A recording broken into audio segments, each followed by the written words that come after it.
Do you think there will be a time when we can take, let's say, a cup or a PET bottle or something and melt it down ourselves, and then place it into a 3D printer and create something ourselves? Because I'm thinking about in terms of reusing, recycling, and of course, a lot of the plastics that we have can be recycled, but majority of them you can't really recycle them because they have a certain color, or maybe the durability already is kind of worn down, that even if you melt it, it wouldn't have the same characteristics as before. But I find this personal use of 3D printing can be very ecological at the same time.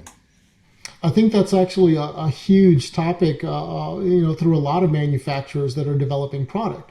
They're always thinking about, okay, if we build this chair and we break this chair down because of its old age, what parts of the chair could be put back into a recycling process to some degree, so that we can re-engineer another part or even redo the chair, right? So it's just kind of into the equation of reusability.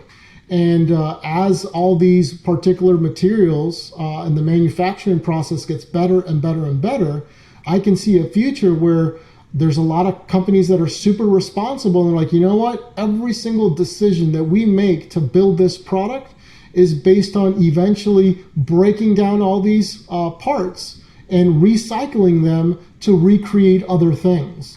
And I know, 3D printing is just one part of the manufacturing process, but there's a lot of companies out there that are starting to think from an ecological perspective to just not be wasteful. And that's an awesome opportunity.